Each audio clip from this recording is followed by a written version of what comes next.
Hay momentos en la vida donde crees que todo está en su lugar, donde el futuro brilla como diamante bajo el sol y tu corazón late con esa certeza estúpida de que elegiste bien. Yo era esa mujer, Valentina Ramírez, 27 años, profesora de primaria a 10 días de convertirme en la señora Hernández. Diego me miraba con esos ojos que prometían eternidad y yo le creía cada palabra, cada beso, cada mentira disfrazada de amor. Pero la traición tiene una forma cruel de presentarse justo cuando menos la esperas, justo cuando alguien que siempre te amó intenta salvarte y tú lo acusas de destruirte. Esta es la historia de cómo mi novio fingía dormir temprano mientras construía otra vida, y de cómo la pantalla gigante de mi boda reveló cada segundo de su mentira. Suscríbete, porque lo que hice frente a 200 personas te dejará sin aliento. Mateo Torres apareció en mi puerta un martes por la tarde como un fantasma del pasado que trae consigo todos los recuerdos de una infancia que creí olvidada. 6 años habían pasado desde que se fue al ejército, 6 años donde la vida nos llevó por caminos diferentes, mientras yo construía lo que creía era mi futuro perfecto. Llevaba el uniforme todavía puesto, más alto, más fuerte, con esa mirada que el tiempo y la distancia hacen madurar de formas que duelen cuando las reconoces. Nos abrazamos en la puerta y sentí algo extraño en ese abrazo, algo que no supe nombrar en ese momento, pero que años de amistad deberían haberme enseñado a reconocer. Le conté todo atropelladamente, emocionada como niña en Navidad, sobre Diego, sobre la boda en 10 días, sobre el vestido que había elegido después de probarme 37 opciones. Mateo sonrió, pero algo en esa sonrisa no llegó a sus ojos. Algo se quedó atrapado en algún lugar entre su pecho y su garganta que yo no quise ver. Le dije que era como mi hermano, que su presencia en la boda sería el regalo más importante que podría recibir, que necesitaba tenerlo ahí para que ese día fuera completo. Él asintió despacio, tragó algo invisible y aceptó el convite con una voz que sonaba a despedida más que a celebración. Yo estaba tan ciega de felicidad que no vi el dolor que se escondía detrás de cada palabra que él no dijo, detrás de cada silencio que llenaba el espacio entre nosotros como un grito ahogado. Esa noche cené con Diego en nuestro restaurante favorito, el mismo donde me había pedido matrimonio hacía un año bajo las luces que colgaban del techo como estrellas domesticadas. Él estaba perfecto como siempre, con esa sonrisa que derretía cualquier duda y esas palabras que sabían exactamente qué decir en cada momento preciso. Me habló de los últimos detalles de la boda, de cómo su madre estaba emocionadísima aunque a veces exageraba con sus opiniones, de cómo había cerrado un negocio importante esa tarde que nos daría estabilidad para comenzar nuestra vida juntos. Le conté sobre Mateo, sobre su regreso inesperado, sobre cómo me había emocionado verlo después de tanto tiempo y cómo lo había invitado a la ceremonia.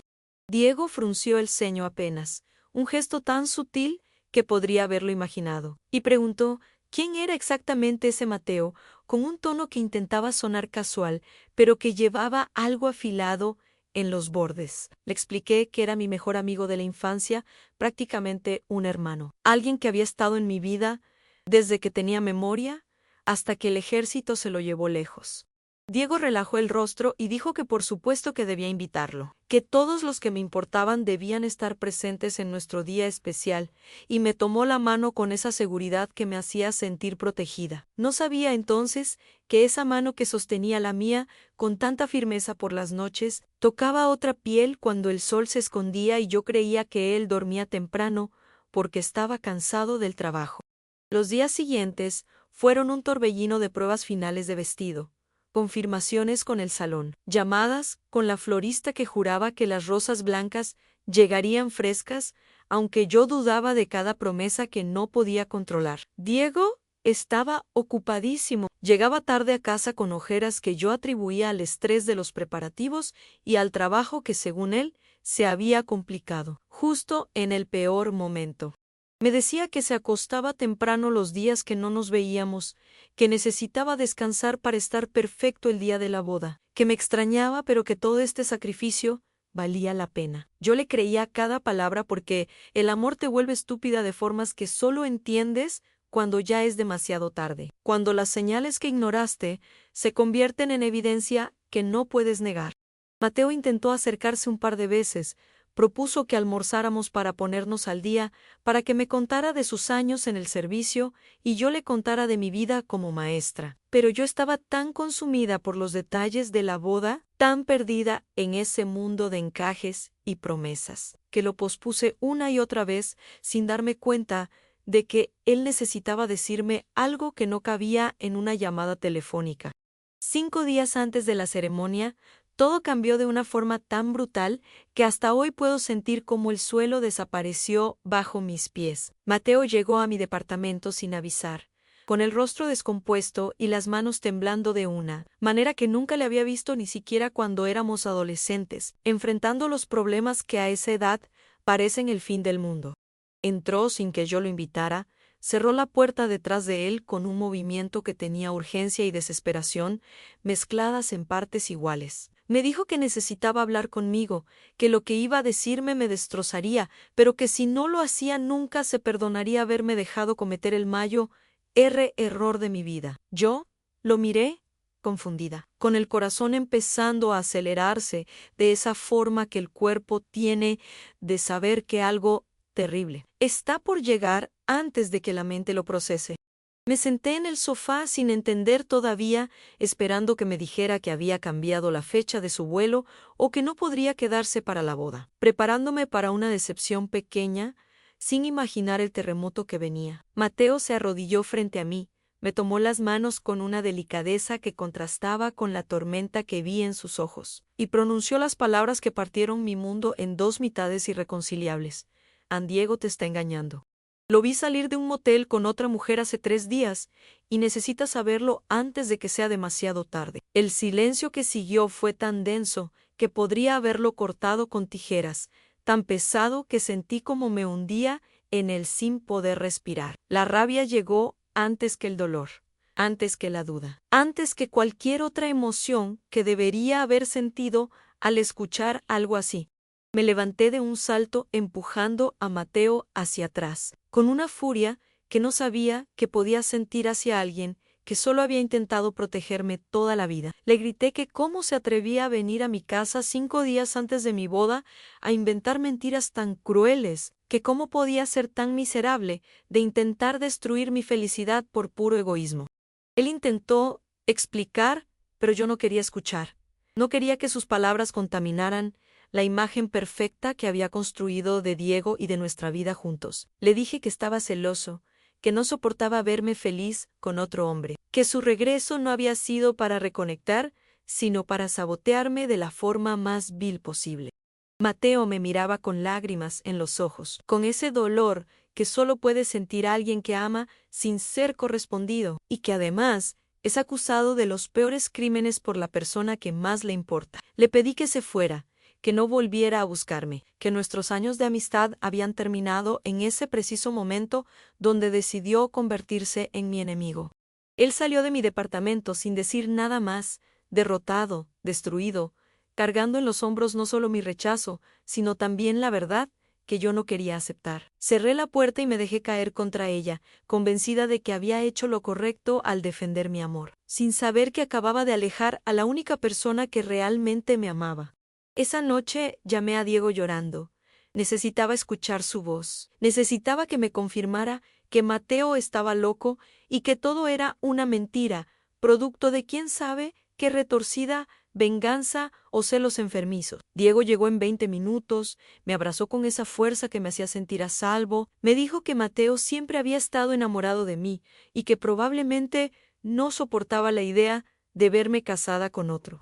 Me juró por todo lo sagrado que nunca me había engañado, que yo era el amor de su vida, que en 3 días estaríamos casados, y todas estas dudas absurdas quedarían atrás como pesadillas olvidadas. Me limpió las lágrimas con sus pulgares, me besó la frente con esa ternura estudiada que ahora reconozco como la actuación que siempre fue, y se quedó conmigo hasta que me dormí, acunada en sus brazos traidores. No supe entonces que mientras yo dormía tranquila, creyendo en su inocencia, él mandaba mensajes a Carla diciéndole que en 4 días todo habría terminado y podrían estar juntos sin esconderse. No supe que mi defensa ciega de un mentiroso había roto el corazón del único hombre que verdaderamente me amaba, del único que se había atrevido a arriesgar nuestra amistad para salvarme de un error que me perseguiría toda la vida. Mateo nunca dejó de vigilar. Nunca dejó de buscar la verdad, aunque yo lo hubiera expulsado de mi vida con palabras que ahora me avergüenzan hasta las lágrimas. Pasaron 2 días donde yo intenté convencerme de que había hecho lo correcto al confiar en Diego y rechazar a Mateo. 2 días donde cada vez que cerraba los ojos veía la cara destrozada de mi amigo cuando lo eché de mi departamento acusándolo de las peores intenciones. Pero algo dentro de mí, algo pequeño, y molesto como una piedra en el zapato, no me dejaba estar completamente tranquila con mi decisión. Diego estaba más atento que nunca. Me llamaba cada hora para preguntarme cómo estaba. Llegaba con flores sin razón, y me repetía constantemente cuánto me amaba y cuán perfecta sería nuestra vida juntos. Esa atención extra que debería haberme hecho sentir amada, solo conseguía aumentar esa incomodidad inexplicable que crecía en mi pecho como mala hierba. La boda estaba a 2 días de distancia, la iglesia confirmada, los invitados avisados, el vestido colgando en mi armario, como un recordatorio blanco de todas las promesas que estaba a punto de hacer. Mateo no volvió a llamar, no volvió a buscarme, y ese silencio me dolía de formas que no quería admitir ni siquiera frente al espejo. Yo había elegido mi bando, había decidido en quién confiar, y ahora debía vivir con las consecuencias de esa elección, aunque algo en mi interior gritara que había cometido el error más grande de mi existencia. El viernes por la tarde, faltando exactamente 48 horas para la ceremonia, alguien tocó mi puerta con una insistencia que no daba espacio para ser ignorada. Miré por la mirilla esperando ver al repartidor con los últimos detalles para la recepción, pero me encontré con Mateo parado ahí con una mochila en la mano y una expresión que mezclaba determinación con agotamiento profundo. Mi primer instinto fue no abrir, mantener la puerta cerrada entre nosotros como había hecho con mi corazón después de nuestra última conversación. Pero algo en la forma en que él miraba directamente a la mirilla, como si pudiera ver a través de ella y leer todo lo que yo sentía, me hizo girar la cerradura contra mi mejor juicio. Abrí apenas una rendija, lo suficiente para que él pudiera hablar, pero no para invitarlo a entrar, manteniendo esa distancia física que representaba todo lo que ahora nos separaba.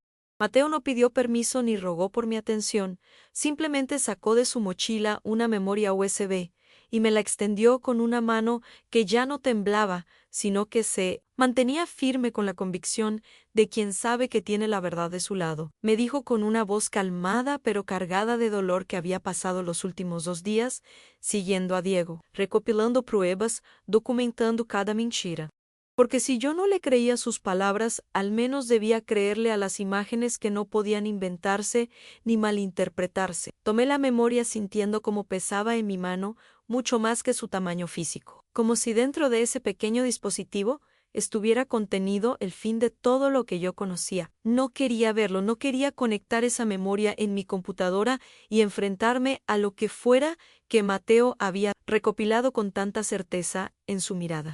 Me quedé parada en la puerta con el USB apretado en mi puño, mirando a Mateo que no se movía de su lugar, esperando que yo tomara la decisión que ambos sabíamos que ya estaba tomada. Le pregunté con voz quebrada si realmente necesitaba hacer esto, si no podía simplemente dejarlo ir y permitirme ser feliz, aunque esa felicidad estuviera construida sobre mentiras que yo prefería no conocer.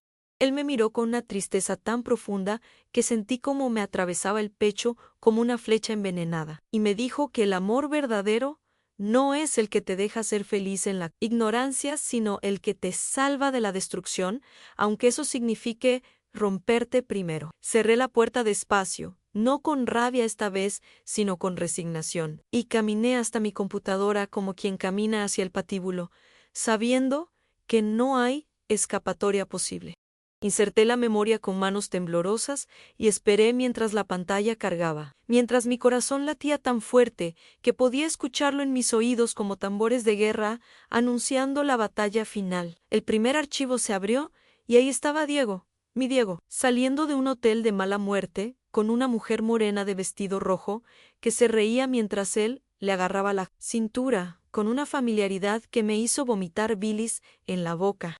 No era una foto borrosa ni ambigua, no era algo que pudiera ser malinterpretado o explicado. Era evidencia clara y cruel de una traición que llevaba quién sabe cuánto tiempo ocurriendo, mientras yo planeaba nuestro futuro juntos. Había más, mucho más de lo que mi corazón destrozado podía procesar en ese momento. Videos de Diego entrando en moteles baratos, en horarios donde supuestamente estaba en reuniones importantes de trabajo. Fotografías de él besando a esa mujer en callejones oscuros donde creía que nadie lo vería. Capturas de pantalla de mensajes donde le decía a Carla que pronto estarían juntos sin tener que esconderse. Mateo había recopilado 2 días completos de evidencia irrefutable. Había seguido a Diego con la precisión de su entrenamiento militar. Había documentado cada mentira con fechas y horas que coincidían perfectamente con los días donde Diego me decía que estaba cansado y se acostaba temprano.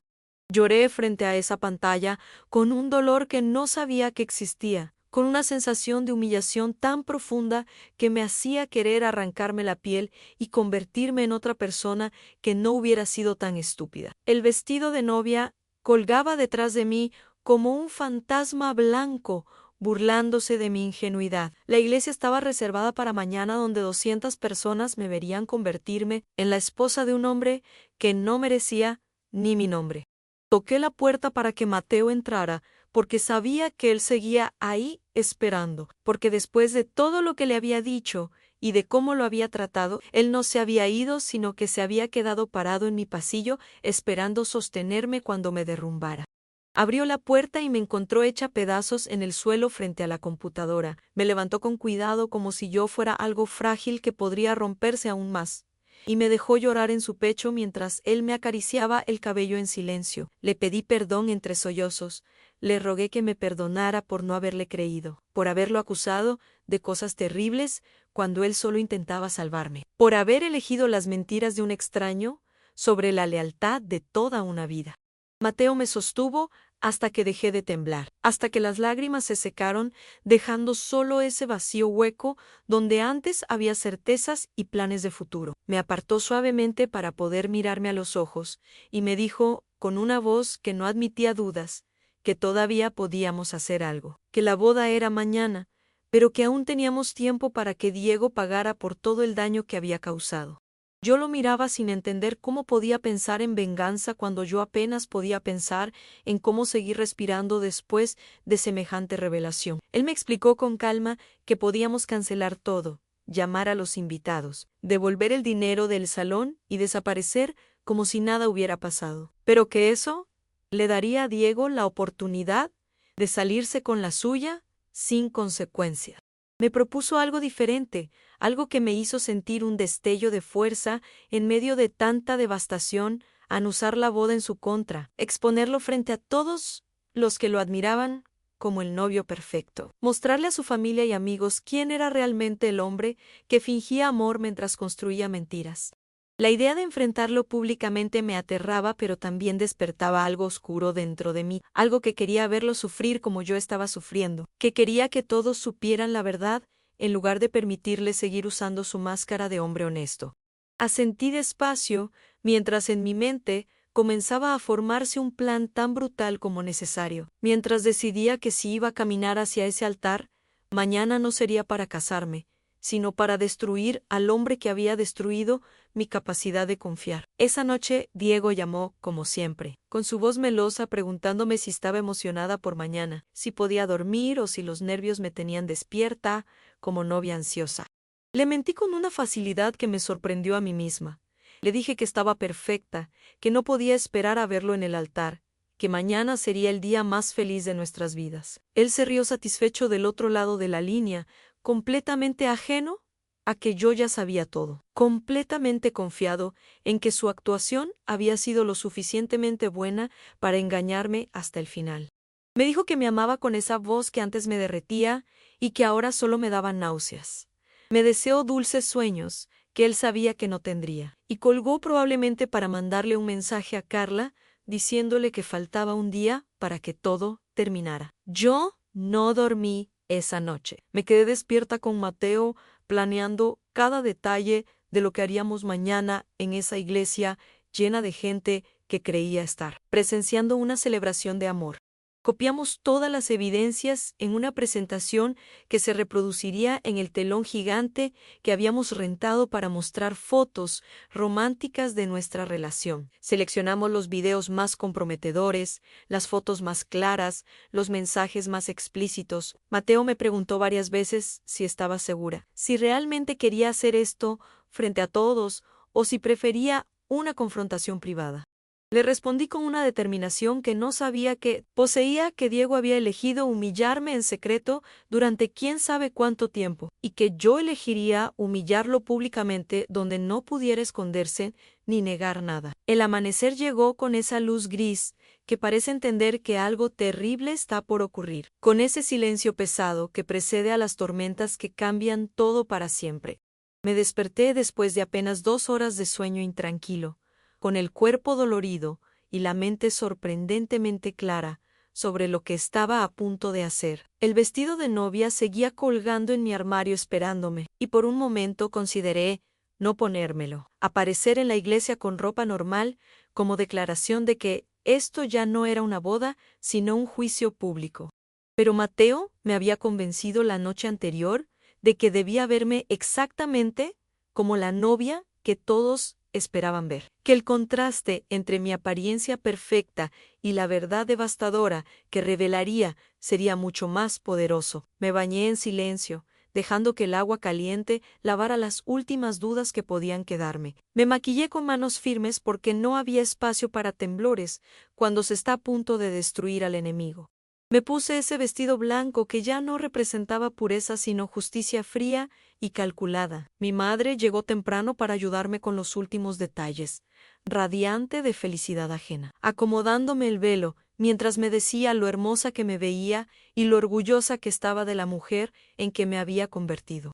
No le dije nada, porque no podía arruinar la sorpresa, y porque parte de mí necesitaba que ella también viera quién era realmente el hombre, que casi se convierte en mi esposo. Necesitaba que todos los que me amaban entendieran por qué estaba a punto de hacer lo que haría. Llegamos a la iglesia 1 hora antes de la ceremonia, como dicta la tradición para que la novia pueda prepararse en privado, mientras los invitados van llegando sin verla antes del momento exacto.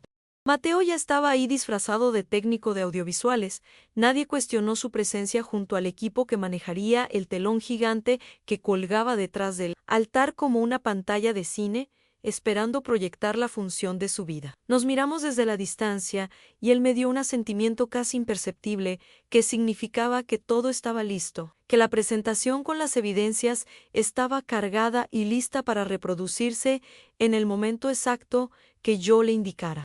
Los invitados comenzaron a llegar, puntuales, 200 personas vestidas con sus mejores galas, charlando animadamente sobre lo hermosa que sería la ceremonia y lo perfecta que era nuestra pareja. Vi llegar a la madre de Diego con un vestido color perla y un sombrero exagerado, abrazando a sus amigas, mientras presumía del maravilloso hijo que había criado, y de la suerte que yo tenía de casarme con él. Vi llegar a Carla sin saber quién era todavía, una mujer morena con vestido azul marino que se sentó discretamente en las bancas del fondo tratando de pasar desapercibida, probablemente disfrutando la ironía de asistir a la boda del hombre con quien se acostaba a escondidas. Diego llegó 30 minutos antes radiante con su traje gris oscuro, sonriendo a todos como el novio perfecto, que jamás ha tenido un pensamiento impuro, saludando a sus amigos con esa confianza del que cree que ganó el juego, sin saber que las reglas acaban de cambiar completamente. La música de entrada comenzó a sonar y yo aparecí en la puerta de la iglesia del brazo de mi padre, que me miraba con lágrimas de felicidad en los ojos, completamente ajeno a lo que estaba a punto de presenciar. Caminé por ese pasillo interminable, sintiendo cómo todos los ojos se posaban sobre mí con admiración, escuchando los murmullos de lo hermosa que me veía, de lo perfecto que era todo. Diego me esperaba al final con esa sonrisa que yo conocía de memoria, con esos ojos que me habían mentido 1000 veces, mientras juraban amor eterno. Llegué hasta el altar y mi padre me entregó a él con un apretón de manos entre hombres, con ese gesto ancestral de transferir propiedad que en ese momento me dio náuseas, pero que dejé pasar porque todo era parte del plan. El sacerdote comenzó la ceremonia con las palabras tradicionales sobre el amor y el compromiso, sobre cómo el matrimonio es sagrado y debe ser respetado, sin saber la ironía brutal que sus palabras tenían en ese contexto específico. Diego me tomó las manos y sentí asco al contacto con esa piel que había tocado a otra mujer mientras yo elegía flores para la recepción. Pero mantuve la sonrisa porque necesitaba que él siguiera confiado hasta el momento exacto del golpe final. El sacerdote llegó a la parte de los votos, ese momento donde se supone que cada uno declara su amor eterno frente a Dios y los testigos, y ahí fue cuando alcé la mano, pidiendo silencio, en un gesto que confundió a todos, incluyendo al propio Diego. El murmullo de los invitados se detuvo de golpe y 200 pares de ojos me miraron, esperando que vendría después de esa interrupción tan inusual del ritual establecido. Tomé el micrófono de manos del sacerdote con una seguridad que me sorprendió a mí misma, sintiendo como el peso de ese pequeño aparato contenía todo el poder de cambiar vidas en los próximos minutos. Mi voz sonó clara y firme cuando hablé, sin el temblor que había esperado sentir, sin las dudas que podrían haberme detenido si les hubiera dado espacio para crecer. Dije que antes de continuar con la ceremonia había preparado una sorpresa especial para mi novio, que queríamos compartir con todos algo muy importante antes de pronunciar nuestros votos. Diego me miraba confundido pero todavía sonriendo, porque su ego no le permitía imaginar que algo malo pudiera estar a punto de pasarle, porque su arrogancia era tan grande que creyó hasta el último segundo que tenía todo bajo control. Hice una seña discreta hacia donde estaba Mateo controlando el equipo audiovisual, y él entendió inmediatamente que había llegado el momento que habíamos planeado toda la noche anterior. La pantalla gigante, detrás del altar, se iluminó con un resplandor blanco que hizo que todos voltearan a mirarla, esperando ver fotos románticas de nuestra relación, esperando el típico montaje cursi que se presenta en las bodas modernas. Pero lo que apareció en esa pantalla de 3 metros de alto no era nada cursi ni romántico. Era Diego saliendo de un hotel barato, con Carla colgada de su brazo. Era Diego besándola en un callejón oscuro. Era Diego escribiéndole mensajes donde le prometía que pronto estarían juntos sin esconderse. El silencio que siguió fue tan absoluto que podría haber escuchado caer un alfiler en el suelo de mármol de esa iglesia, tan denso que parecía sólido y capaz de asfixiar a cualquiera que intentara respirar a través de él. Diego se puso blanco como papel, más blanco que mi vestido de novia, con los ojos desorbitados, mirando la pantalla como si fuera una alucinación que desaparecería si parpadeaba lo suficiente. Los videos continuaban reproduciéndose mostrando cada encuentro, cada mentira, cada traición documentada con fechas y horas que coincidían perfectamente con los días donde él decía estar trabajando hasta tarde, o demasiado cansado para verme. Vi cómo Carla se levantaba de su asiento, en el fondo intentando salir corriendo, pero los invitados bloqueaban su camino, queriendo ver quién era esa mujer que aparecía en la pantalla, destruyendo lo que todos creían que era una relación perfecta. La madre de Diego dejó escapar un grito ahogado y se desmayó dramáticamente en brazos de su hermana, con el sombrero ridículo cayendo al suelo mientras ella perdía la conciencia, incapaz de procesar que su hijo perfecto era en realidad un mentiroso profesional. Los amigos de Diego lo miraban con expresiones que iban de la shock a la decepción a la rabia. Algunos de sus compañeros de trabajo, que seguramente lo habían cubierto en sus mentiras, ahora veían cómo toda su complicidad quedaba expuesta públicamente. Yo dejé que la presentación terminara de correr, dejé que cada foto y cada video y cada mensaje se mostrara en toda su gloria devastadora. Dejé que la verdad hablara con una elocuencia que mis palabras jamás podrían alcanzar. Cuando finalmente la pantalla se apagó, dejando solo el resplandor blanco del proyector, tomé el micrófono nuevamente y dije con una voz que sonaba extrañamente calmada, que esta boda obviamente no se llevaría a cabo, que agradecía a todos por venir, pero que no habría ceremonia, ni recepción, ni celebración de ningún tipo. Miré directamente a Diego, que seguía paralizado en el altar, incapaz de articular palabra o de intentar alguna defensa patética. Y le dije frente a todos que siempre fue muy atencioso al decirme que se acostaba temprano, pero que ahora todos sabíamos exactamente dónde estaba, cuando fingía estar dormido. Le agradecí en voz alta por enseñarme que las personas pueden usar el amor como máscara mientras construyen traiciones en la oscuridad, por mostrarme que la confianza ciega es el lujo más peligroso que podemos darnos. Después, me volteé hacia donde estaba Mateo todavía, junto al equipo de proyección, y le agradecí públicamente por salvarme, por no rendirse cuando lo traté como enemigo, por amarme lo suficiente como para romperme antes de dejar que me casara con un mentiroso. Los murmullos explotaron en la iglesia como una bomba de sonido, todos hablando al mismo tiempo, procesando lo que acababan de presenciar. Algunos horrorizados y otros secretamente satisfechos de presenciar semejante drama en vivo. Yo me quité el velo con un movimiento decidido, y caminé por ese mismo pasillo por donde había entrado, pero esta vez sin mi padre del brazo, esta vez sola y destrozada, pero también extrañamente liberada, dejando atrás un altar vacío y un novio expuesto y un futuro que acababa de evaporarse. Suscríbete para saber cómo esto apenas era el comienzo. Salí de esa iglesia con el vestido de novia arrastrándose por el suelo de piedra, recogiendo polvo y vergüenza ajena, con el maquillaje todavía intacto porque no le había dado a Diego el placer de verme llorar frente a todos. Mateo me alcanzó en la puerta empacando rápidamente el equipo de proyección, mientras los invitados salían en tropel discutiendo acaloradamente lo que acababan de presenciar, algunos escandalizados por mi atrevimiento y otros aplaudiendo discretamente mi valentía. Escuché a la madre de Diego gritar desde adentro que yo era una cualquiera que había arruinado a su hijo perfecto, que cómo me atrevía a humillarlo públicamente cuando podría haber manejado esto en privado como una señorita decente. La ironía de sus palabras me habría hecho reír si no estuviera tan agotada emocionalmente, si no sintiera cada músculo de mi cuerpo temblando por la adrenalina que empezaba a abandonarme, dejando solo cansancio puro. Mateo me cubrió los hombros con su chaqueta, porque el vestido sin mangas me dejaba expuesta al viento frío de noviembre, que soplaba como presagio de los meses difíciles que vendrían. Me llevó hasta su camioneta estacionada 3 cuadras más allá. Me ayudó a subir con cuidado del vestido enorme que se enganchaba en todo, y arrancó alejándonos de esa iglesia que debió ser escenario de mi felicidad, pero que se convirtió en el teatro de mi venganza más perfecta. No hablamos durante el trayecto a mi departamento.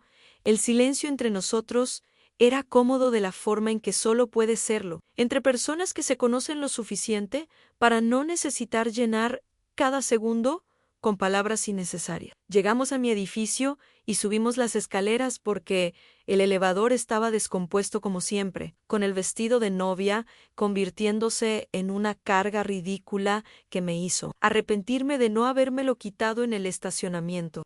Entré a mi departamento, que de repente se sentía diferente, más vacío, aunque nada físico hubiera cambiado, como si la ausencia del futuro que había imaginado ocupara más espacio que los muebles reales. Me quité ese vestido con urgencia, necesitando sacármelo de encima como quien se quita una segunda piel contaminada, dejándolo caer en el suelo del baño sin ceremonia ni cuidado por los miles de pesos que había costado.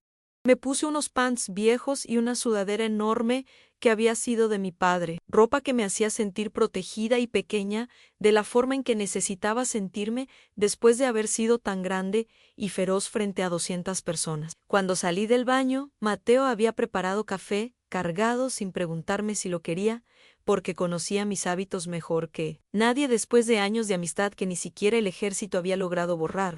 Nos sentamos en el sofá con las tazas calientes entre las manos, mirando por la ventana hacia la ciudad que seguía moviéndose, ajena a que mi mundo acababa de explotar en pedazos imposibles de recoger. Finalmente rompí el silencio preguntándole cómo había sabido seguir a Diego, cómo había logrado documentar todo con tanta precisión, cómo había tenido el valor de perseguir la verdad cuando yo lo había rechazado brutalmente. Mateo me miró con esa intensidad que ahora reconocía como amor guardado durante años, y me contó que después de que lo eché de mi departamento hace 3 días, decidió que si yo no le creía sus palabras, al menos le creería las pruebas irrefutables. Me explicó que usó sus contactos del ejército para conseguir equipo de vigilancia discreto, que siguió a Diego durante 48 horas seguidas, durmiendo apenas 2 horas cada noche en su camioneta. Documentó 6 encuentros diferentes con Carla en esos 2 días. Grabó conversaciones donde Diego le prometía que después de la boda falsa conmigo, finalmente podrían estar juntos abiertamente. Mateo descubrió que Diego llevaba meses planeando casarse conmigo, no por amor, sino porque mi padre tenía conexiones importantes en su industria que le abrirían puertas profesionales, que el matrimonio era una transacción comercial disfrazada de romance, mientras él mantenía su vida real con Carla escondida. La revelación me golpeó como puño en el estómago porque significaba que ni siquiera había sido amada de verdad en algún momento, que desde el principio yo había sido solo una herramienta para sus ambiciones, envuelta en palabras dulces que nunca significaron nada. Mateo vio cómo me derrumbaba procesando esta nueva capa de traición y se acercó para abrazarme, dejándome llorar finalmente todas las lágrimas que había contenido desde que vi esa primera foto en mi computadora. Me dijo entre sollozos míos que él me había amado desde que teníamos 15 años, que se fue al ejército en parte para olvidarme porque sabía que yo solo lo veía como amigo, que cuando volvió y me encontró a punto de casarte con otro, sintió como si le arrancaran el corazón. Le pregunté por qué nunca me lo había dicho antes, por qué guardó ese sentimiento durante 13 años sin darme oportunidad de siquiera considerarlo. Él sonrió con tristeza y respondió que el amor verdadero a veces significa quedarse callado, cuando hablar solo complicaría la vida de la persona que amas, que él prefería verme feliz con otro antes que arriesgar nuestra amistad, confesando sentimientos no correspondidos. Mi teléfono comenzó a explotar con llamadas y mensajes de números conocidos y desconocidos, todos queriendo saber qué había pasado, todos pidiendo explicaciones o expresando apoyo o juzgándome por haber hecho semejante escena pública. Apagué el teléfono sin leer la mayoría porque no le debía explicaciones a nadie que no hubiera estado dispuesto a salvarme cuando yo estaba ciega. Mi madre llegó 1 hora después tocando la puerta con urgencia. Entró como vendaval preguntándome si estaba bien y por qué no le había contado nada antes de hacer ese numerito en la iglesia. Le mostré las evidencias que Mateo había recopilado. Dejé que viera cada foto y cada video hasta que entendiera que esto no era drama innecesario, sino justicia necesaria. Ella se quedó callada después de ver todo.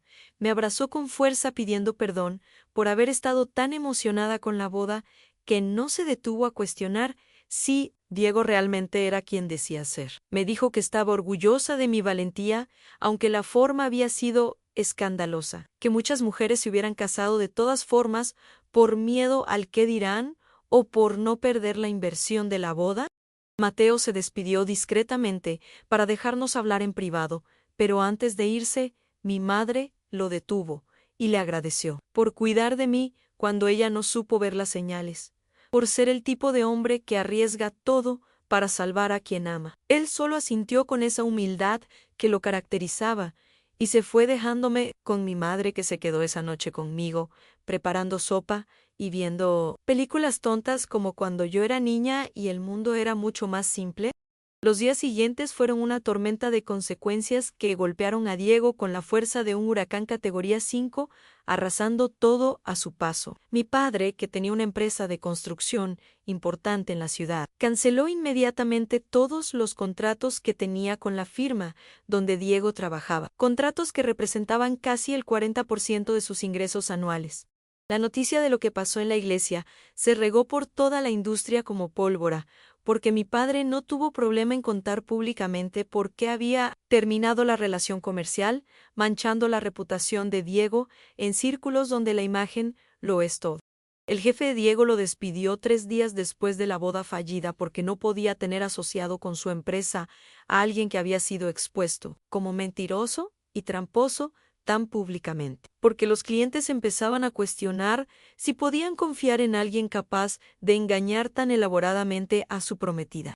Carla lo dejó inmediatamente después de que la confrontaran múltiples personas que la reconocieron de los videos, furiosa porque Diego le había mentido diciendo que yo sabía de su relación y que estábamos en proceso de separación amigable. Ella descubrió que había sido tan engañada como yo, que Diego le había prometido amor eterno mientras planeaba casarse conmigo por conveniencia, que ella era la amante descartable que él usaba para entretenerse mientras construía su ascenso social.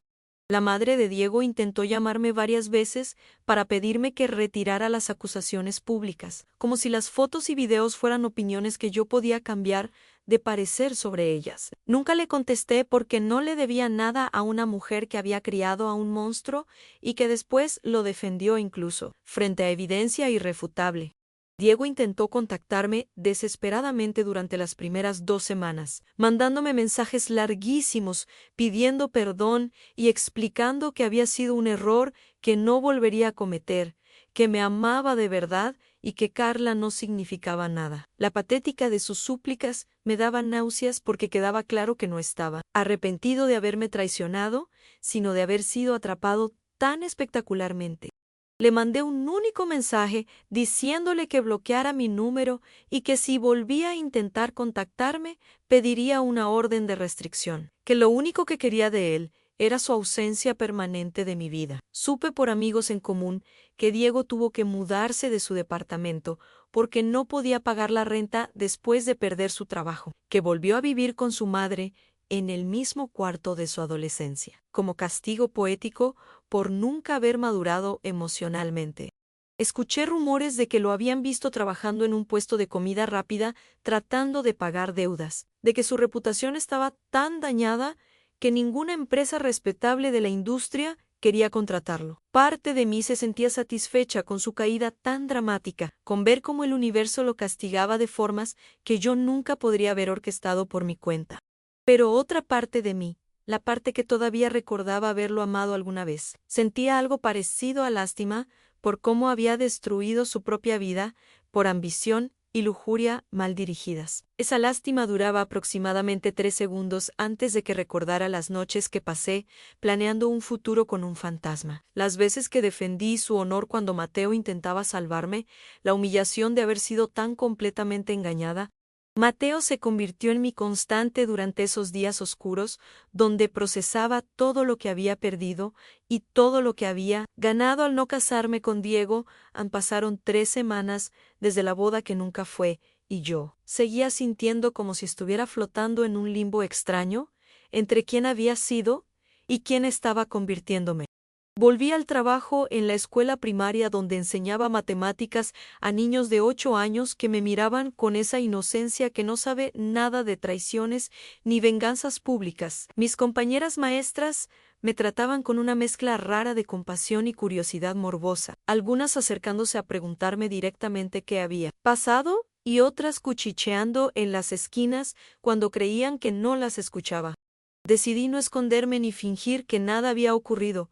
Conté mi historia abiertamente a quien preguntara porque no tenía nada de qué avergonzarme, cuando yo había sido la víctima, no la villana. Descubrí que al compartir mi experiencia, otras mujeres se acercaban con sus propias historias de traiciones y engaños, algunas que habían vivido cosas similares y otras que seguían atrapadas en relaciones donde sabían que algo no estaba bien, pero tenían miedo de confrontarlo.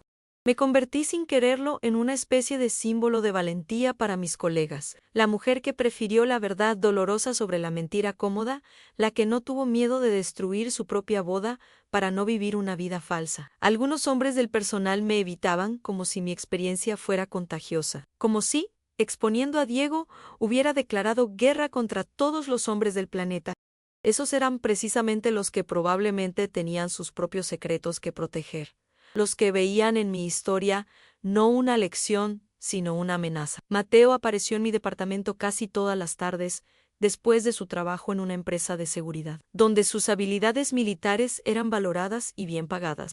Traía comida, porque sabía que yo apenas tenía energía para cocinar, Se sentaba conmigo en silencio cuando yo no tenía ganas de hablar. Ponía películas de acción que no requerían esfuerzo emocional para disfrutarse. No intentaba besarme ni hacer movimientos románticos aprovechándose de mi vulnerabilidad, y esa paciencia me enamoraba un poco más cada día, de formas que yo todavía no estaba lista para admitir en voz alta. Una tarde le pregunté por qué seguía viniendo cuando yo era un desastre emocional, incapaz de ofrecerle nada más que compañía deprimida y agradecimiento repetitivo. Él me miró como si la pregunta fuera absurda y me dijo que llevaba 13 años esperándome, que unos meses más de esperar a que yo sanara no eran nada comparado con todo el tiempo que ya había invertido amándome en secreto.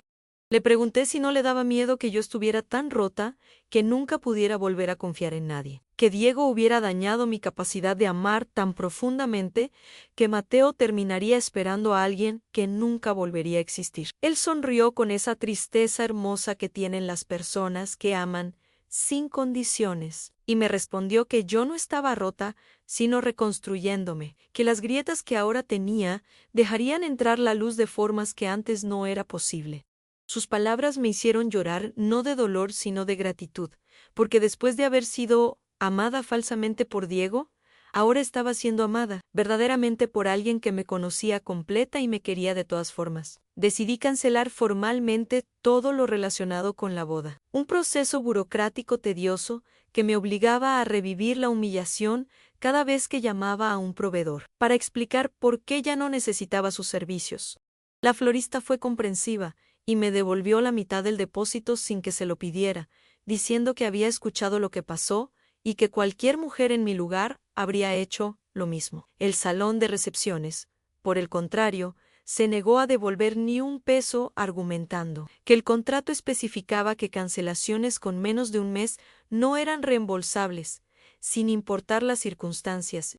Perdí casi 50,000 pesos en depósitos no reembolsables, pero curiosamente no me importó tanto como debería haberme importado, porque ese dinero era barato comparado con el costo de haberme casado con un mentiroso. Mi vestido de novia seguía tirado en el piso del baño donde lo había dejado caer el día de la no boda, arrugado y sucio y patético, como representación física de todo lo que había perdido. Mateo me sugirió que lo vendiera o lo donara, pero yo no podía soportar la idea de que otra mujer usara ese vestido maldito en su día feliz, de que mis malas vibras contaminaran la boda de alguna inocente. Terminé quemándolo en una fogata que hicimos en el jardín de la casa de campo de mi tío, viendo cómo las llamas consumían metros de tela blanca, convirtiéndola en cenizas negras que el viento se llevaba. Mateo me abrazó mientras yo miraba hipnotizada el fuego, y me susurró al oído que a veces hay que quemar el pasado completamente para que el futuro tenga espacio para crecer. Empecé terapia con una psicóloga especializada en trauma relacional que me ayudó a entender que lo que Diego me hizo no era solo infidelidad, sino abuso emocional sofisticado. Me explicó que los manipuladores como él son expertos en crear realidades alternativas, donde la víctima duda de su propia percepción, donde cada instinto que dice que algo está mal es sofocado por palabras dulces y gestos calculados. Procesé en esas sesiones cuántas veces mi intuición me había advertido que algo no cuadraba con Diego. Esas pequeñas inconsistencias en sus historias que yo ignoraba porque querer creer era más fácil que enfrentar la verdad. Mi terapeuta me hizo ver que Mateo, exponiéndome la realidad tan brutalmente, había sido un acto de amor radical, que romperme temporalmente era preferible a dejarme vivir permanentemente en una mentira. Aprendí que sanar no significaba olvidar lo que pasó, sino integrar la experiencia de forma que me hiciera más fuerte sin volverme cínica, que podía mantener mi capacidad de confiar, mientras desarrollaba mejor criterio sobre en quién depositar esa confianza. Las sesiones eran agotadoras emocionalmente, pero necesarias, como cirugía psicológica que duele mientras te cortan, pero que eventualmente te deja mejor que antes. Mateo a veces me acompañaba a las citas, esperándome en la sala de espera con un café listo para cuando yo saliera, nunca preguntando qué había hablado, pero siempre disponible si yo quería compartirlo. Esa presencia constante, sin ser invasiva, era exactamente lo que necesitaba. Alguien que estuviera ahí, sin exigir nada a cambio de su compañía. 4 meses después de la boda cancelada, finalmente me sentí lista para salir de mi departamento con propósitos que no fueran trabajo o terapia. Mateo me invitó a cenar en un restaurante pequeño en el centro histórico. Nada fancy ni pretencioso, solo un lugar acogedor con buena comida y música suave de fondo. Me arreglé con cuidado por primera vez en meses, poniéndome un vestido azul que había comprado antes de conocer a Diego y que por lo tanto no tenía ninguna memoria contaminada asociada. Mateo llegó puntual como siempre con flores silvestres que se veían más sinceras que las rosas perfectas que Diego solía traerme, flores que parecían arrancadas de un campo con cariño en lugar de compradas en una floristería costosa. Cenamos hablando de todo y nada, riéndonos de anécdotas de nuestra infancia cuando éramos tan inocentes que el mundo parecía un lugar seguro lleno de posibilidades infinitas. No mencionamos a Diego ni una sola vez durante toda la cena, como si hubiéramos acordado tácitamente que esa noche era para nosotros sin fantasmas del pasado, arruinando el momento. Después de cenar, caminamos por las calles empedradas del centro histórico, con Mateo ofreciéndome su chaqueta cuando el frío nocturno me hizo temblar levemente. En algún momento mientras caminábamos, nuestras manos se encontraron y se entrelazaron con una naturalidad que no necesitó palabras ni permisos explícitos, como si nuestros cuerpos supieran algo que nuestras mentes todavía estaban procesando. Me detuve bajo un farol antiguo y lo miré realmente por primera vez. No como mi amigo de la infancia, ni como mi salvador, sino como él, hombre que había estado esperándome pacientemente mientras yo aprendía a distinguir entre amor falso y amor verdadero. Le dije que no estaba lista todavía para una relación formal, que necesitaba más tiempo para terminar de sanar antes de poder entregarme completamente a alguien nuevo, aunque ese alguien fuera el que había demostrado ser digno de mi confianza.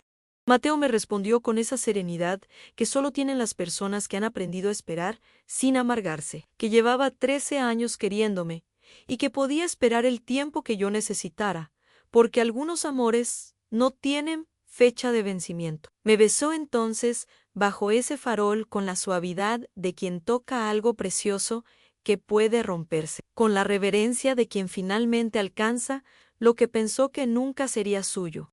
Ese beso no se parecía en nada a los que había compartido con Diego. No tenía la urgencia performativa de quien intenta convencer, sino la honestidad profunda de quien simplemente entrega. Sentí como algo dentro de mí se acomodaba en su lugar correcto después de meses de estar desalineada. Como cuando finalmente encuentras la pieza del rompecabezas que faltaba y toda la imagen cobra sentido.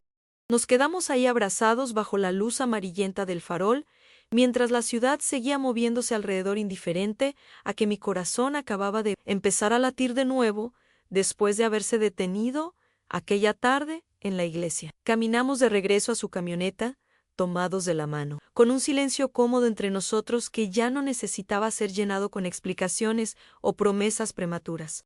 Mateo me llevó a mi departamento y se despidió con otro beso en la frente, sin intentar subir ni presionar por más de lo que yo estaba lista para dar esa noche. Esa capacidad de respetar mis tiempos mientras me demostraba su interés era un equilibrio delicado que Diego nunca había sabido manejar, siempre empujando por más o retirándose completamente sin término medio. Los siguientes meses fuimos construyendo algo nuevo sobre los cimientos de nuestra amistad de infancia, redescubriendo al otro como adultos, con historias complicadas y cicatrices que nos habían formado. Mateo me contó sobre sus años en el ejército, sobre las cosas que había visto y hecho que lo habían cambiado de formas permanentes, sobre cómo mi recuerdo había sido lo que lo mantuvo cuerdo durante las noches difíciles en territorios hostiles. Me habló de las veces que casi me contactaba durante esos 6 años, pero decidía no hacerlo, porque sabía que si escuchaba mi voz, no podría resistir volver antes de completar su servicio. Me confesó que cuando regresó y me encontró comprometida, sintió como si todo su sacrificio hubiera sido en vano, como si el universo se estuviera burlando de él, al finalmente traerlo de vuelta, solo para mostrarle que había llegado demasiado tarde. Le expliqué que yo no había sabido que él sentía algo más que amistad, que durante años lo había puesto en la categoría de hermano, sin cuestionarla, porque así era más simple y menos aterrador. Le conté sobre cómo conocí a Diego en una conferencia de educación hace 3 años, sobre cómo me había seducido con palabras elegantes y atenciones constantes que me hicieron sentir especial. Admití que parte de por qué me enamoré de Diego fue porque llenaba un vacío que ni siquiera sabía que tenía, el vacío que Mateo había dejado cuando se fue al ejército, y yo me quedé aquí sintiendo que mi mejor amigo me había abandonado. Mateo entendió sin juzgarme que el amor no siempre es racional ni justo, que a veces elegimos a las personas equivocadas precisamente porque las correctas están demasiado cerca para verlas con claridad. Empecé a notar las diferencias entre cómo Diego me había tratado y cómo Mateo me trataba ahora. Diferencias sutiles que sumadas pintaban un contraste devastador. Mateo escuchaba cuando yo hablaba sin estar checando su teléfono disimuladamente ni interrumpiendo. Para redirigir la conversación hacia él, Mateo recordaba cosas pequeñas que yo mencionaba al pasar, como que me gustaba el café con 2 de azúcar o que los martes eran mis días más pesados en la escuela. Mateo nunca cancelaba planes a último minuto con excusas vagas sobre trabajo urgente que resultaban ser mentiras convenientes. Mateo me preguntaba mi opinión sobre decisiones importantes en lugar de simplemente informarme de conclusiones ya tomadas. Mateo me veía como igual y compañera en lugar de como accesorio decorativo o peldaño profesional. Estas comparaciones me hacían enojar conmigo misma por haber aceptado tan poco de Diego, por haber normalizado comportamientos que ahora reconocía como señales rojas gigantes que había ignorado conscientemente. Mi terapeuta me recordaba que el autojuicio no era productivo, que lo importante era que ahora tenía mejor criterio, y que usar ese criterio para elegir mejor en el futuro era la única venganza real contra mi pasado. Mateo me repetía constantemente que lo que importaba no era cuánto tiempo había perdido con Diego, sino cuánto tiempo teníamos por delante para construir algo verdadero, que el pasado servía solo como lección, no como prisión. 6 meses después de la boda cancelada, Mateo me invitó a un viaje de fin de semana a la playa, a un pueblo pequeño en la costa que él conocía de su infancia antes de mudarse a la ciudad. Acepté con una mezcla de emoción y nerviosismo, porque sabía que este viaje probablemente marcaría un antes y después en nuestra relación, que íbamos con la intención explícita de explorar lo que había entre nosotros sin las interrupciones de la vida cotidiana. Manejamos 4 horas con música aleatoria sonando en el estéreo, parando en puestos de carretera para comprar fruta fresca y tacos que comíamos parados junto a la camioneta. El pueblo costero era exactamente lo que necesitaba, pequeño y tranquilo, sin la pretensión de los destinos turísticos populares, con playas casi vacías donde el mar sonaba más fuerte que cualquier pensamiento intrusivo. Rentamos una cabaña sencilla con vista al océano, con una cama enorme que nos miraba con posibilidades que ninguno de los dos mencionó en voz alta. Pasamos el primer día caminando por la playa, descalzos, dejando que las olas frías nos mojaran los pies mientras recogíamos conchas que el mar regalaba generosamente. Mateo me contó historias de cuando venía aquí con su familia de niño, antes de que sus padres se divorciaran, y todo se complicara de formas que los niños no pueden procesar correctamente. Le hablé sobre mis miedos de volver a confiar en alguien románticamente, sobre cómo a veces, en medio de un momento hermoso con él, mi cerebro se activaba con pánico, recordándome todo lo que Diego me hizo. Mateo me aseguró que entendía completamente, que no esperaba que yo olvidara mi trauma solo porque él era diferente, que construir confianza nueva sobre desconfianza aprendida era un proceso que tomaría el tiempo que necesitara tomar. Esa noche cenamos mariscos frescos en un restaurante, local donde nos sirvieron camarones tan grandes que parecían pequeños langostinos, acompañados de cerveza fría que sabía mejor por el calor húmedo de la costa. Regresamos a la cabaña con el estómago lleno y el corazón liviano, con esa anticipación eléctrica de saber que algo importante estaba por pasar sin forzarlo prematuramente. Nos sentamos en la terraza mirando el océano negro bajo la luna creciente, escuchando las olas romper contra la orilla con ese ritmo hipnótico que parece contener todos los secretos del universo. Mateo me abrazó por detrás mientras yo me apoyaba en la baranda de madera y sentí como su respiración se sincronizaba con la mía de esa forma que solo pasa cuando dos personas están verdaderamente conectadas. Le dije sin voltearme que lo amaba, que había tardado 6 meses en poder decirlo en voz alta, pero que lo había sabido desde aquella noche bajo el farol cuando me besó por primera vez. Él apretó el abrazo y susurró contra mi cuello que me había amado desde los 15 años cuando me vio defender a un niño de primaria del bullying de chicos mayores, que ese día supo que yo era exactamente el tipo de persona con quien quería pasar el resto de su vida. Nos volteamos uno hacia el otro y nos besamos con una urgencia diferente a la de aquel primer beso, con la certeza de que esto ya no era experimental sino definitivo, con el permiso mutuo de finalmente entregarnos completamente, sin reservas. Entramos a la cabaña, dejando atrás la terraza y el océano, cerrando la puerta al mundo exterior para crear nuestro propio universo donde solo existíamos nosotros dos, reescribiendo la historia que debió haber sido desde el principio. Hicimos el amor con la lentitud reverente de quien sabe que tiene todo el tiempo del mundo, sin prisas ni performances, solo dos personas que se conocían profundamente, finalmente permitiéndose conocerse también físicamente. Desperté en esa cabaña con el sol entrando por las cortinas delgadas y el sonido del mar, mezclándose con la respiración de Mateo, dormido a mi lado. Por primera vez en casi un año me sentí completamente en paz, sin ese peso en el pecho que había cargado desde que descubrí la traición de Diego. Observé a Mateo dormir con esa vulnerabilidad hermosa que tienen las personas cuando bajan todas sus defensas, con el cabello revuelto y una media sonrisa que sugería que estaba soñando algo agradable. Me pregunté cómo había sido tan ciega durante tantos años, para no ver que este hombre que ahora dormía desnudo junto a mí había sido siempre el amor de mi vida, esperando pacientemente su turno. Pensé en todas las versiones alternativas de mi historia donde le hubiera dado una oportunidad antes, donde no hubiera necesitado pasar por la humillación de Diego para valorar lo que Mateo representaba.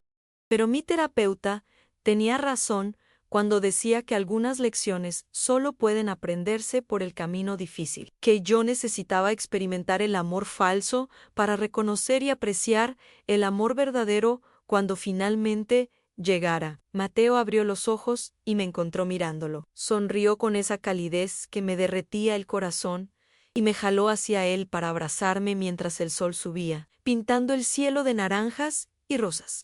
Me dijo buenos días con voz ronca de sueño, y me besó la frente con esa ternura que me hacía sentir protegida sin sentirme pequeña. Nos quedamos en cama más tiempo del necesario simplemente existiendo juntos, sin necesidad de llenar cada silencio con palabras, porque nuestra conexión iba más allá del lenguaje verbal. Regresamos a la ciudad después de ese fin de semana, transformados, ya no como amigos explorando posibilidades románticas, sino como pareja establecida con futuro compartido. Mateo empezó a pasar más noches en mi departamento, hasta que eventualmente dejó de irse, sus cosas mezclándose con las mías de forma orgánica, sin necesidad de conversaciones formales sobre mudarse juntos. Mis estudiantes notaron el cambio en mí, varios preguntándome por qué sonreía más y parecía más feliz que antes. Les dije simplemente que había aprendido una lección importante sobre elegir personas que te elijan de vuelta, sobre valorar la consistencia sobre la intensidad, sobre construir relaciones en honestidad en lugar de ilusiones. Algunas maestras mayores se acercaron para decirme que les daba esperanza verme recuperada y feliz después de lo que había pasado, que muchas mujeres nunca se recuperan de traiciones así y se quedan atrapadas en amargura permanente. Yo les explicaba que la clave no había sido olvidar sino procesar, no había sido negar mi dolor, sino atravesarlo completamente hasta salir del otro lado diferente, pero no rota. Mi madre adoraba a Mateo con un entusiasmo que a veces me daba vergüenza, constantemente recordándome que este sí era un buen hombre que merecía mi amor, que ella siempre había tenido dudas sobre Diego, pero no quiso decir nada para no arruinar mi felicidad. Le hacía notar con humor que habría sido útil que compartiera esas dudas antes de que yo gastara 50,000 pesos en una boda cancelada. Pero entendía que las madres a veces prefieren equivocarse con sus sospechas antes que arriesgarse a alejar a sus hijas con advertencias no solicitadas. Un año después de la boda que nunca fue, Mateo y yo estábamos cenando en mi departamento cuando tocaron la puerta inesperadamente. Abrí para encontrar a Diego parado ahí con aspecto demacrado, más delgado y con ojeras que sugerían que no había estado durmiendo bien. Mi primera reacción fue cerrarle la puerta en la cara, pero Mateo apareció detrás de mí y con un gesto me indicó que lo dejara hablar, que probablemente necesitaba esto para su propio cierre, aunque nosotros no necesitáramos escucharlo. Diego pidió permiso para entrar, pero le dije que podía decir lo que viniera a decir desde el pasillo, que no era bienvenido en mi espacio personal después de todo lo que había hecho. Él aceptó la condición y comenzó un monólogo preparado sobre cómo había pasado el último año, reflexionando sobre sus errores, sobre cómo perder todo le había enseñado el valor de lo que tuvo y desperdició, sobre cómo yo había sido lo mejor que le pasó y él había sido demasiado estúpido para apreciarlo. Le dejé terminar su discurso sin interrumpirlo, esperando pacientemente a que vaciara todo lo que cargaba para poder finalmente responder con la claridad que un año de sanación me había dado. Cuando terminó de hablar, lo miré directamente a los ojos y le dije que apreciaba que viniera a disculparse, pero que su perdón no era algo que yo necesitara darle porque ya no ocupaba espacio en mi vida emocional. Le expliqué que había pasado 12 meses reconstruyéndome desde los pedazos que él dejó, que había encontrado amor verdadero con alguien que me valoraba de formas que él nunca supo cómo, que su aparición no generaba en mí ni dolor ni rabia, sino simple indiferencia. Vi cómo esas palabras lo golpeaban más fuerte que cualquier insulto o reclamo podría haberlo hecho, porque la indiferencia es el opuesto real del amor, no el odio, porque lo peor que puedes hacerle a alguien que te traicionó es demostrarle que ya no tiene poder sobre tus emociones. Diego intentó argumentar que merecía una segunda oportunidad porque la gente cambia, porque él había aprendido su lección de la forma más dura posible y ahora entendía lo que realmente importaba en la vida. Mateo finalmente habló desde su posición detrás de mí, con voz calmada pero firme, diciéndole que las segundas oportunidades se ganan con acciones consistentes, no con palabras bonitas. Un año después, que él había tenido 3 años de oportunidades con Valentina y las desperdició todas eligiendo mentiras sobre verdad. Le recordó que el dolor que Diego sentía ahora era una fracción mínima del dolor que me había causado a mí, que las consecuencias de sus acciones eran justas y merecidas, no crueldades injustificadas del universo. Diego intentó responder, pero Mateo levantó la mano indicándole que ya era suficiente, que era tiempo de que se fuera y nos dejara continuar con nuestras vidas, que ya no incluían espacio para él ni siquiera como nota al pie. Diego miró entre nosotros dos una última vez, entendiendo finalmente que había perdido algo irreemplazable, no solo por haberme engañado, sino por haberme subestimado tanto que creyó que yo lo necesitaba más de lo que él me necesitaba a mí. Anán se fue sin más palabras, caminando por el pasillo con hombros caídos derrotado, desapareciendo por las escaleras como fantasma que finalmente acepta que debe dejar de acosar a los vivos. Cerré la puerta y me apoyé contra ella, sintiendo un cierre que no sabía que necesitaba, una confirmación de que había tomado las decisiones correctas y que mi vida ahora era infinitamente mejor sin el que lo que jamás hubiera sido con él. El Mateo me abrazó y nos quedamos así parados en la entrada durante varios minutos, sin necesidad de discutir lo que acababa de pasar, porque ambos sabíamos que era simplemente el capítulo final de una historia que ya habíamos superado. 2 años después de la boda cancelada, Mateo me propuso matrimonio en la misma playa donde habíamos pasado nuestro primer fin de semana juntos como pareja, sin espectáculo ni grandes gestos, solo él y yo y el océano como testigo. Me arrodilló en la arena con un anillo simple que había pertenecido a su abuela, y me preguntó si quería construir una vida con él. No porque necesitáramos validación social, sino porque realmente queríamos comprometernos mutuamente.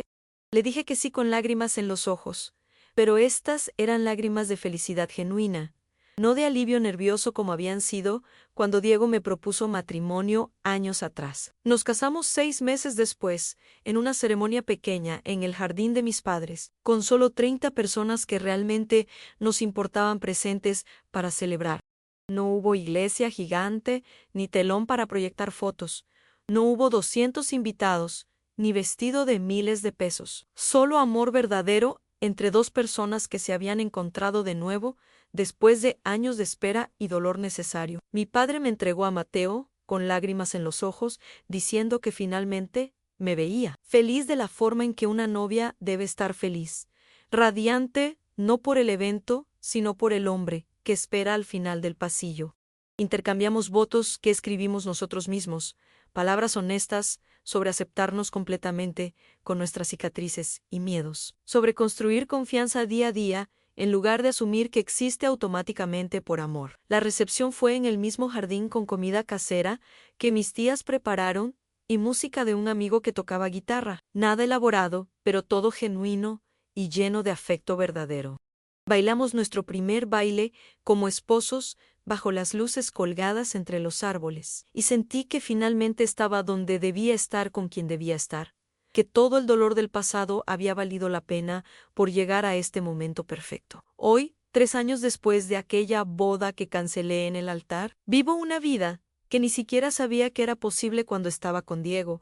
Mateo y yo compramos una casa pequeña en las afueras de la ciudad, con jardín suficiente para el perro que adoptamos y quizás eventualmente para los niños que planeamos tener cuando estemos listos. Sigo enseñando matemáticas a niños de primaria que me llenan de energía con su curiosidad infinita y su capacidad de perdonar errores sin guardar rencor.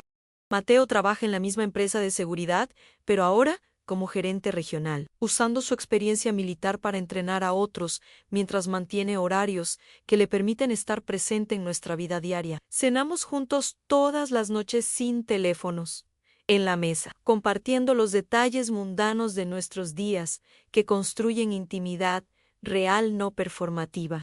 Viajamos cuando podemos a lugares pequeños que no aparecen en guías turísticas, coleccionando experiencias compartidas que se convierten en historias privadas entre nosotros. Peleamos ocasionalmente como todas las parejas, porque no somos perfectos ni pretendemos serlo. Pero peleamos limpios sin ataques personales, ni manipulación emocional, resolviendo conflictos en lugar de ganar argumentos.